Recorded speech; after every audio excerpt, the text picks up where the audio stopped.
Hello welcome to my channel. ఇవాళ tech products లో అసలు మానవ జాతి వినాశనానికి సంబంధించిన ఓ పరికరం గురించి చర్చించుకుందాం. అదేంటండి, టెక్నాలజీ అంటే ప్రగతి కదా, వినాశనం ఏంటి అనుకుంటున్నారా? అవును, టెక్నాలజీని ప్రగతి కోసం పనిచేసుకోవచ్చు, లేదంటే వినాశనానికి కూడా ఉపయోగించుకోవచ్చు. టెక్నాలజీ పెరిగిన కొద్దీ పాజిటివ్ గా పనిచేసే ఎలక్ట్రానిక్ టెక్ వస్తువులు మార్కెట్లోకి వస్తున్నాయి. ఇది సంతోషించదగ్గ పరిణామమే. అయినా కొన్నిసార్లు ఆ ప్రయోగాన్ని కొందరు దుర్వినియోగం చేస్తున్నారు. ప్రజలకు, సమాజానికి ప్రగతికి సంబంధించిన టెక్ పరికరాలు మాత్రమే కనిపెట్టాల్సి ఉండగా నెగటివ్ థాట్స్ తోనూ మరికొన్ని పరికరాలు తయారు చేస్తున్నారు. ప్రజల్లో ఒక రకమైన ప్రేరణాత్మక ఆలోచనలు రేకెత్తించేలా వ్యవహరిస్తున్నారు, విమర్శలకు కారణమవుతున్నారు. ఇక ఈ పరికరం ఏంటో చూద్దాం. సూసైడ్ పాడ్. పేరుకు తగినట్లే ఇది ఆత్మహత్య చేసుకునేందుకు ఉపయోగపడే మెషిన్. దీన్ని తయారు చేయడం అయితే చేశారు గానీ తీవ్ర విమర్శల పాలవుతోంది. ఎవరైనా ఆత్మహత్య చేసుకోవాలన్న ఆలోచనలో ఉంటే కౌన్సిలింగ్ ఇవ్వాలి గానీ, వాళ్లను ఆ ఆలోచన నుంచి తప్పించాలి గానీ సూసైడ్ చేసుకోవాలన్న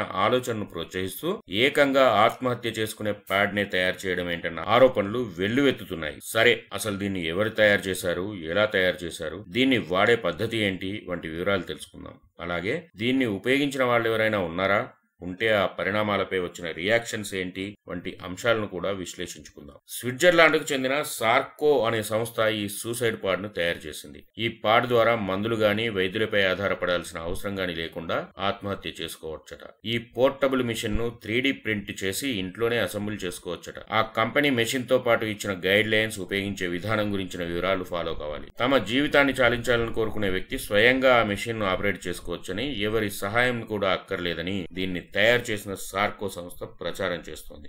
వాస్తవానికి స్విట్జర్లాండ్ లో కొన్ని ప్రత్యేక పరిస్థితులలో వేరొకరి సహాయంతో మరణించడం అంటే అసిస్టెడ్ డయింగ్ చట్టబద్ధం. కానీ స్విట్జర్లాండ్ లో అసిస్టెడ్ డయింగ్ కు సంబంధించి అత్యంత కట్టుదిట్టమైన చట్టాలు కొన్ని ఉన్నాయి. ఇలాంటి వాటిపై వ్యతిరేకత కూడా ఉంది. అలాగే యూకేలో, అనేక యూరోపియన్ దేశాల్లో కూడా అసిస్టెడ్ డయింగ్ చట్ట విరుద్ధం. అయితే చాలా ఏళ్లుగా ఆత్మహత్య చేసుకోవడానికి వేలాది మంది స్విట్జర్లాండ్కి వెళ్తున్నారట.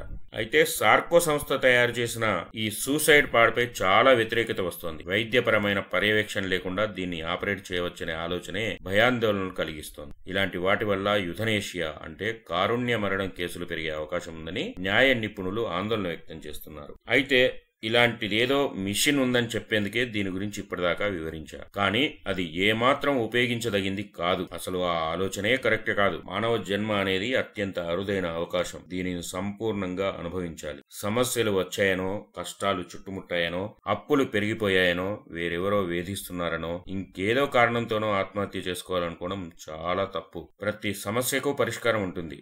ఆ పరిష్కార మార్గం కనుక్కోవాలి. తమతో కాకుండా తమ సన్నిహితుల ద్వారానో, శ్రేయభిలాషుల ద్వారానో, కుటుంబ సభ్యుల ద్వారానో వాటి నుంచి బయటపడాలి తప్పితే అర్ధంతరంగా జీవితం చాలించాలనుకోవడం కంటే తెలివి తక్కువ పని మరొకటి ఉండదు. అలాగే ఎవరైనా మానసిక ఆరోగ్య సమస్యలతో బాధపడుతున్నా వాటికి మందులు ఉన్నాయి, పరిష్కార మార్గం ఉంది. మందులు, చికిత్స, కౌన్సిలింగ్లతో మానసిక వ్యాధులను కూడా అధిగమించవచ్చు. కౌన్సిలింగ్లు, మానసిక వ్యాధులకు సంబంధించి ప్రత్యేకంగా మానసిక వైద్యులు కూడా అందుబాటులో ఉన్నారు. కాబట్టి సూసైడ్ అనే ఆలోచనే అత్యంత దుర్మార్గం, అమానుషం. ఈ విషయం తప్పనిసరిగా గుర్తుపెట్టుకోండి. ఇప్పటికీ నా ఛానల్ సబ్స్క్రైబ్ చేసుకోకపోతే చేసుకోండి. ఈ వీడియో నచ్చితే లైక్ చేయండి. మీకు తెలిసిన వాళ్లకు షేర్ చేయండి. మీకు ఏమనిపించిందో కామెంట్లో తెలపండి.